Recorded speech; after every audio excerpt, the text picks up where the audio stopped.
Greetings and welcome. We are in our Northwest Community College 1010 class. This is meeting number 9, June 1-8.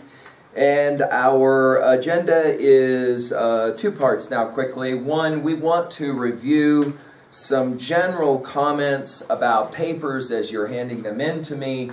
And then we will do some reviewing of the packet for this evening, and then of course packet for meeting number 10. Let's begin first of all, and I highly recommend, as I have said in the past, that when I go through this kind of intel, you need to be writing this down. I think that some of you just kind of assume that you're going to hear and remember this information. You need to understand, once I give you information, I am going to hold you accountable. So, for example, if I give a lecture on grammar usage, and there is this thing about agreement between pronouns, person, and then later in the sentence, they or their, as opposed to he, she, and I give that kind of information, I'm going to hold you responsible for that information from that point on, okay? Now, again, some of this stuff is posted for you on LearnStrong. You can always go back, you can review, etc. Let's talk basics to begin with. 1, I really mean it when I say you have to follow skeleton guide. I really mean that, okay? I'm not just saying that to kind of make a general observation. And in terms of the basics, now I'm going to become very stickler about that. That is to say, 1, do you have proper login to tell me when I'm looking at one of your compositional efforts, one of your papers, do you tell me in login some really important information? Your name, the class, the date it's due. Very particularly, what is the assignment chapter and what is the assignment? Okay, so that I know specifically what I'm looking at. Now this is hypercritical for both your workshop papers that you're handing in your packet and also the papers that you're handing in for your final papers. So you want to be extremely conscientious of that. 2, I'm looking for 2 titles. In our skeleton guide, I have stipulated that I'm looking for a creative title followed by an academic title, and that academic title is set off beneath the creative title in parenthetics with a very clear understanding of the language as part of that academic title. A discussion of, an analysis of, a treatment of, and then very, very clearly what it is that you will be doing in this paper. That has got to be clear to me, or I'm not looking at a paper already that's going to receive a score of 80 or higher. Okay? 3, in regards to the skeleton guide, I'm paying particular attention to your development of paragraphing. The first paragraph or paragraphs, you can have more than one, of introduction, will do certain kinds of things, but most particularly will involve a clearly stated thesis. That thesis sentence is for me paramount, as it will be for all instructors and profs. So you want to make sure that that thesis is contiguous, related to that academic title. If those 2 things don't go together, something is really wrong with your paper right away. Okay? And now, starting from this point on, don't be shocked if you're not receiving much over 70 points on a packet or a paper if you don't follow some of these kind of fundamental rules of skeleton guide. All right? Do you have any questions for me about skeleton guide in particular? Okay. I recommend that while you're writing your paper, you keep that paper that I've given to you that I call the skeleton guide right next to you. And then just kind of use it as a checkoff, where, for example, you're capable of identifying, have I done that, have I done that, have I done that. From this point on, don't hand anything into me that hasn't conformed pretty assiduously to that guide, to that skeleton guide. 2, when we're speaking about a 1010 course, it's really important that you understand there is kind of one foundational concept that you not only must grasp, but you must perform to acceptable levels of expectations, and it is the citation method protocol. That's crucial. That's code language for what I now will say explicitly. If you are not following the MLA style book in the papers that remain, I cannot give you a grade of C or higher in a 1010 class. Do you understand? I don't care if you're writing 50-page papers for me every time. Okay, we're not interested in volume. We're interested in your ability to follow explicitly the MLA style book. Generally, broadly speaking, what does that mean? Two things. One, a last page that is a works cited page that looks very, very similar to your textbook page. Let's go ahead and look at it now. On page 778. Let's go ahead and just say this out loud now. You do not want to hand in another paper to me that does not have a works cited page that looks exactly like 778, 779. Notice that the term works cited appears at the top of the page centered. Notice that it is not underlined. Notice that there is a space there, and then beneath that we will begin with alphabetical order, last name first, providing author's name for our citation references. Okay? Which then leads us to the next really important observation. You must have authors' names associated with all of your citation references unless you're using a very well-known organization. I've used NASA as my example. Dude, I found some great information and I wanted to quote it off of a database, but I had no name associated with it. Write this in your notes. Don't use it. And then underline that, and then circle that. Don't use it. This is where, for us, working in our kind of 21st century mentality, this is where paper writing really for us has changed in the last 2 decades.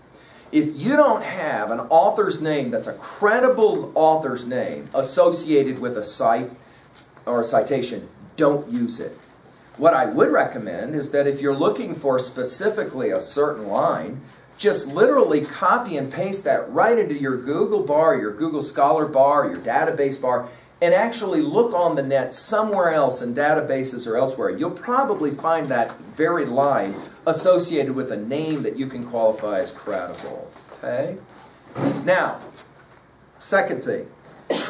Any name, author's name, that's represented on your reference page must appear in the body of the paper. I'll say this again. I hope that you're hearing what I'm saying. Again, I'll say this out loud now. We are at a crucial point in our semester. From here on out, if your papers don't conform to these basic guidelines, I will not give you a C or higher in a 1010 class. Here's why. You can't leave 1010 and move on to your other university college work without some fundamental understanding of the citation method. Okay? It calls into question our presentation here to you. Did they not learn this material? And that is crucial, hypercritical for both you as well as me. So again, I'll say it. If a name appears on a works cited page, that name must appear in the body of your paper. A classic example of this is on page 778. I hope you're still there. All of the information that's presented on 778, 779, those names will appear in the body of the previous paper. Now, I will say this, what I've already said to you, and a number of my students took me up on this. They said, you know, you were right. I really recommend that you sit down and read closely this model paper. I recommend you read it 3 or 4 times, and I mean every single word, and I mean with a red ink pen, noticing what exactly is going on inside of the body of the paper in terms of MLA citation method as it relates to page 778, 779. Okay? I highly recommend this so that I can now say what I'm about to say.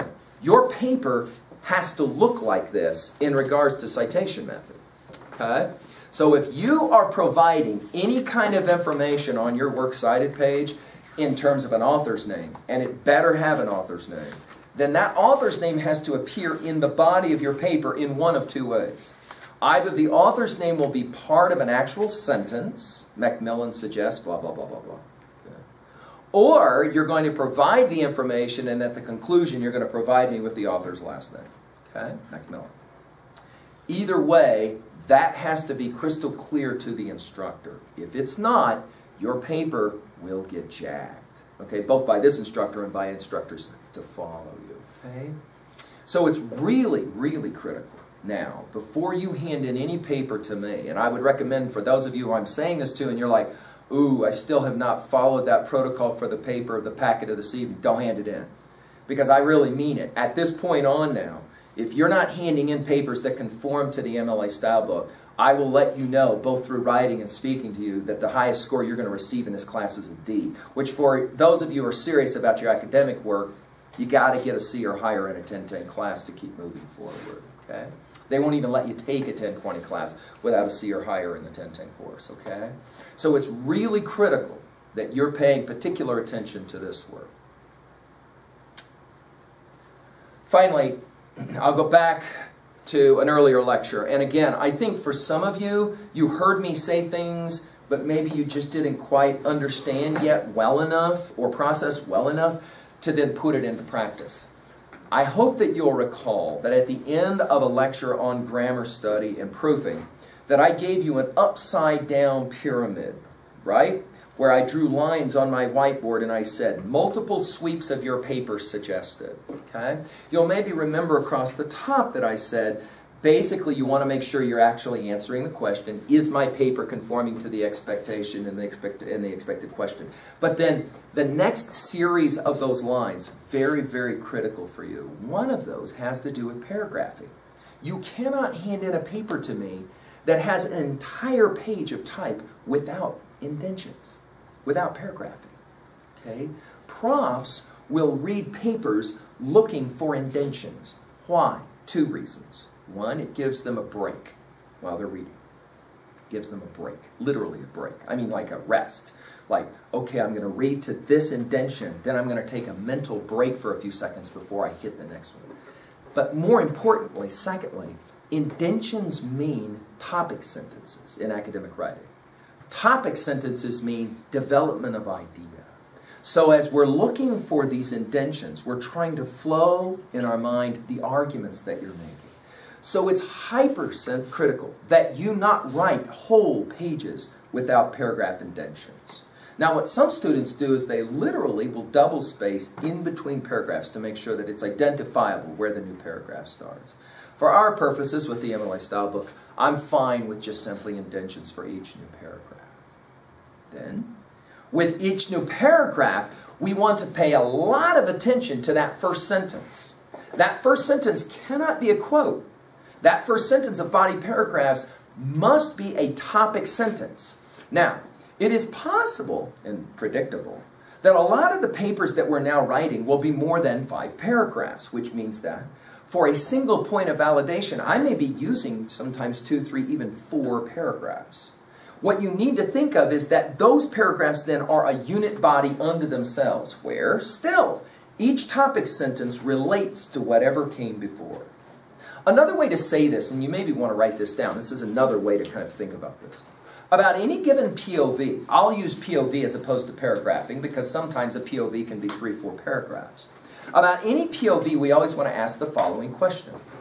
If I'm working with POV number 2, what have I said in POV number 1 that naturally leads to POV number 2? Another way to say this is, what do I say in POV 2 that is in some ways an extension of what I said in POV 1? How does POV 2 relate to POV 1? What are the relationships between POV 1 and POV 2? Do I mention POV 1 in POV 2? I should. I should. There ought to be some continuity in my paper. Conversely, what do I say on POV 1 and 2 which leads me to POV 3? And in POV 3, am I tying anything that I'm saying in POV 3 back to POV 2 and certainly POV 1? In other words, I am constructing an argument where I'm moving methodically from one idea to the next. The way the prof will see that is through the topic sentences. That's where the prof will see it for the first time. Again, I'll suggest one more time. Copy and paste it on a single sheet of paper. Your thesis, followed by your topic sentences, ought to allow anyone, underline the word, anyone, to read that 1 or sometimes 2, depending on the length of the essay, pages, and know exactly what you're writing about. If a person cannot figure out what your paper is about from reading your topic sentences after they've read your thesis, your paper is doomed. It doesn't matter how many pages of paper you've written, your paper is doomed. I'm talking about now for a prof to read your paper. Okay? So you've got to begin to pay real critical attention to your paragraphing and to your sentence construction. You have to. I will say it out loud. This is where high school writing and college writing now differ. Radically differ. At the high school level, we're just interested in some basics. At the university college level now, we are taking our writing to another level in terms of organization. Okay? Finally, we must proof closer the areas of our own grammar challenges that continue to be pointed out by the instructor. If you are making a mistake with pronoun usage, for example in agreement issues, or you're having problems with run-on sentences or comma splices, you cannot just kind of go, oh, he caught some more of them, that sucks, I hate that grammar rule. That cannot be your modus operandi now. You have to identify what are the 5 or 6 things grammatically that I continue to do that really, you know, are trouble for me. And how can I fix those when I'm editing? But finally, I will say this. You cannot edit your own stuff. Okay? I'm a professional writer, and I still send my material. I teach this stuff for a living. And I still send everything I publish away to an editor, to a reader, to a proofreader. I do that. Now, if the instructor of your 1010 class does that, and you're telling me that you're writing papers and hitting a print key and handing them in without anybody looking at it, what point am I making? If I show my stuff to other people before I ever send it out, what message am I suggesting to you that you have got to find eyes, multiple eyes, to be looking at your papers before they are handed in? Now, that is made more difficult in a 5-week session. No doubt, no doubt. But I will say what I've said before. Use the people in this room as your first place to go. Then have some other people that you're sending your papers to, you're emailing them or whatever, at least have them look at your paper to make sure that it makes quote-unquote sense. Do you know what I mean? And then if you have one person who's pretty critical with you in terms of finding mistakes, use that person. Okay? Ultimately, if I continue to find grammatical problems in your papers, I end up giving those papers scores of 70. As long as you have everything else, you can still derive your score of a C or a 70 for the class, but you won't receive a B or an A if the papers you're handing in to me consistently have grammatical errors which are easily pointed out to you by me or by somebody else. Okay? And again, a way to do that, just one more time to remind you, is to go back and look at your paper as a grammar exercise. Hit the return key at the end of every sentence. Study that sentence in regards to basic sentence construction. Is there a subject? Is there a predicate? If there is a comma, do I have proper kind of understanding so I don't have a comma splice? If I have 2 complete sentences stuck together, that is to say a run-on sentence, have I fixed those issues? Okay? Now, my treatment of your papers, believe it or not, is pretty genteel in a 1010 class. You will get profs that will not be so genteel. The first grammatical error, they'll just immediately score your paper at 70, and the second, your paper immediately goes to a 50, and then they'll just hand it back to you. They won't care about what you've said if your grammar usage is getting in the way. Okay? With that in mind, some of you maybe need to go back to take more seriously your grammar study from the back of the book, etc., etc. Maybe even get some help online at YouTube and other places if I don't completely understand a concept. Okay?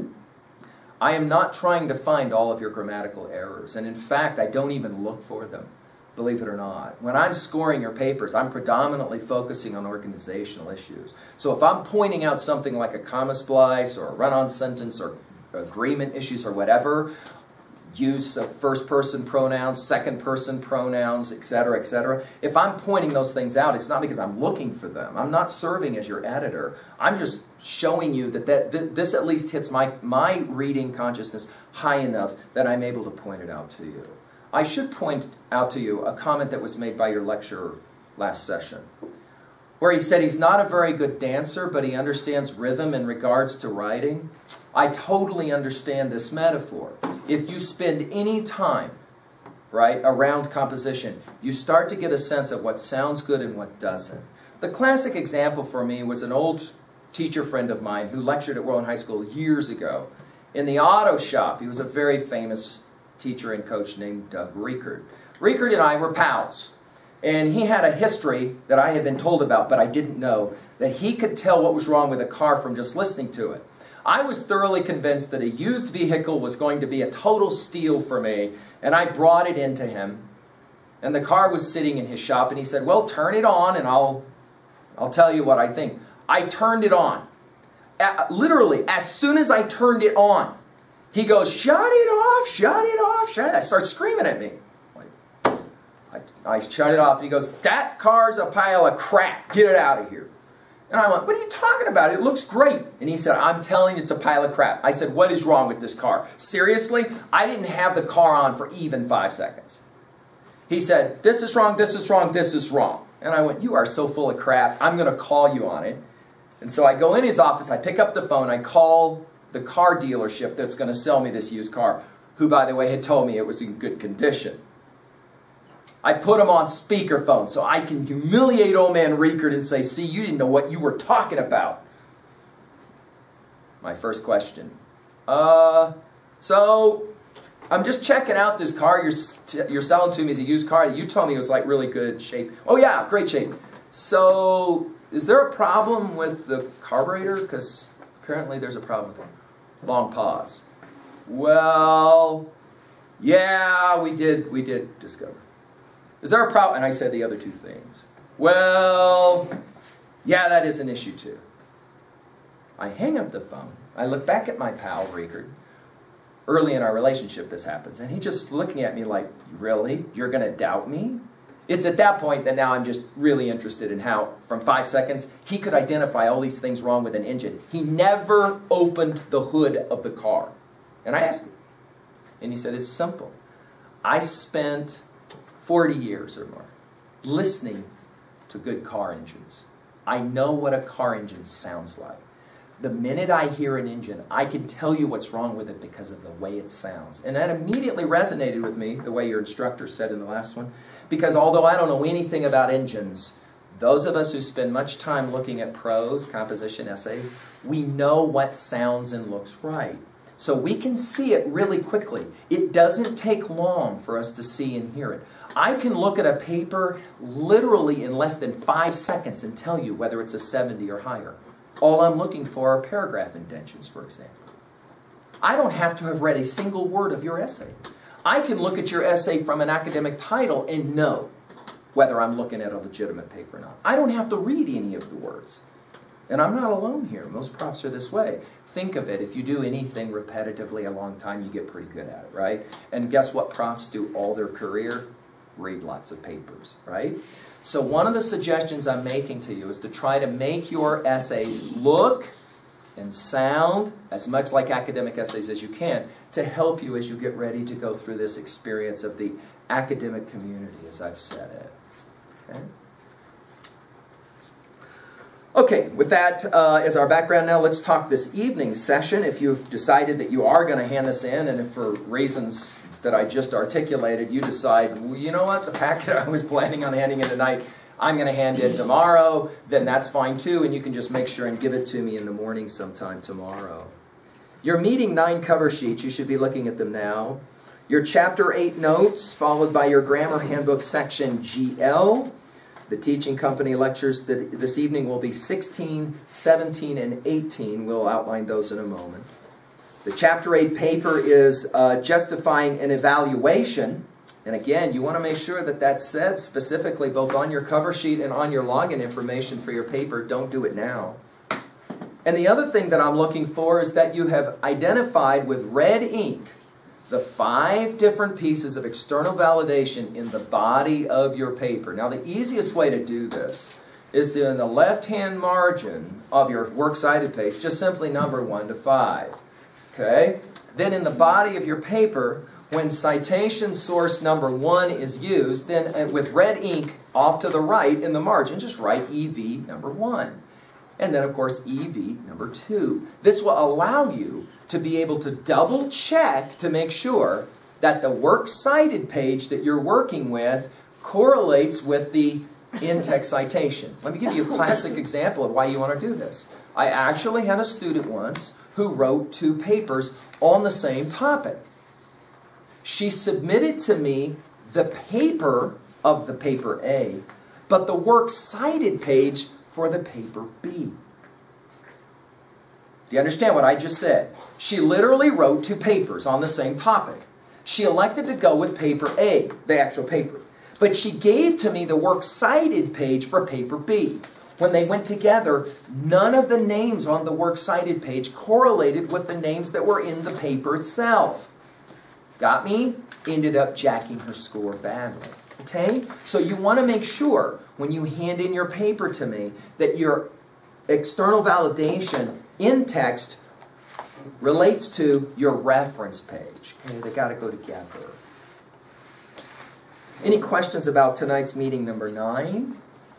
Okay, let's talk now meeting number 10. This is the work of next Thursday. Of course, we are nearing the end now of our semester. And it's right about now that a lot of students kind of start to go, you know what, I need to get a little more serious about these papers because I cannot have a C on my transcript for a College 1010 course. We'll have 2 packets that we will hand in next Thursday. 1, your Chapter 9 notes with your paragraph annotations. Also, your page 695 to 793 notes. These are all bullet pointed. Okay, 695 to 792 notes. These are, again, all bullet pointed notes. And our lecturing work for next week will be, or for next session, will be lectures 19, 20, and 21. Your Chapter 9 paper will finish your packet for meeting number 10, and the Chapter 9 paper is outlined on page 485. Go ahead and go there now with me to page 485.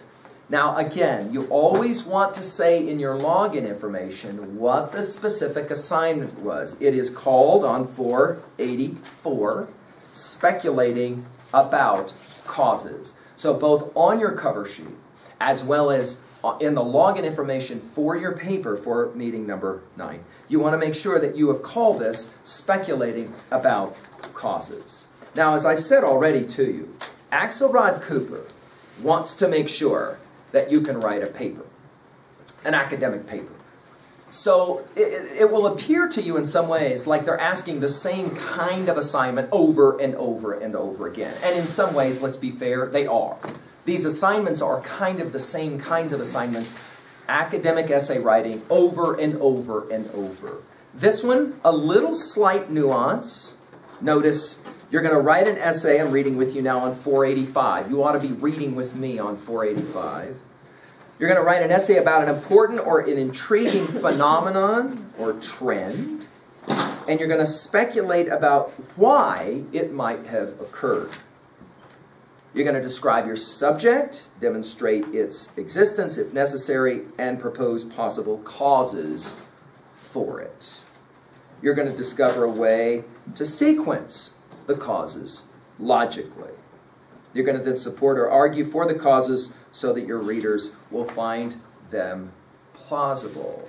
And then, again, 5 pieces of external validation using the MLA style book.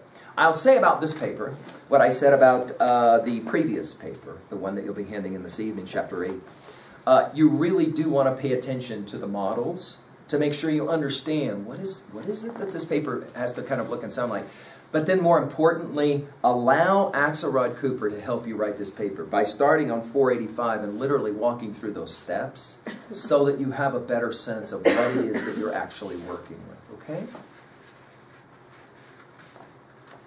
The second packet that you will hand in next Thursday is your final formal paper number 3. Now this is a big one because now remaining only 2 final papers left. We've written 1, we've written 2, and if you did not receive a score of 90 or higher on those 2 papers, then obviously these become for you crucial. For those of you looking for an A in the course, it's really important that you perform then on the last two of these papers picture perfect. In other words, you pretty much got to write me stellar papers if you're looking for an A in the class. So it makes a lot of sense. You'll want to pay attention to this one. You're choosing your essay for either Chapter 6 or Chapter 7. Your 5 pieces of external validation following the MLA style book is crucial. 2 things. 1, on your cover sheet for this handout packet, for when you hand this in to me, make sure that you identify that the assignment was for you to write about either Chapter 6 or Chapter 7, but then skip a couple of lines and identify which one of those 2 chapters you decided to write on and what the assigned topic for that paper actually was. Okay? Then, for the actual paper on the next page, login information, we'll say the same thing. What chapter number? What assigned topic was it? Okay? Then, your 2 titles, and of course the rest of the skeleton guide. All right? I cannot emphasize it enough. Make sure you're proofing accordingly. All right? So make sure that whatever it is you're doing, several of you literally hit the print key and hand it in to me, the paper you wrote the first time, without any additional work. And that, of course, can affect greatly the paper score. So you want to be sure that you're paying attention to some of that work. Do you have any questions for me? Any logistic in nature?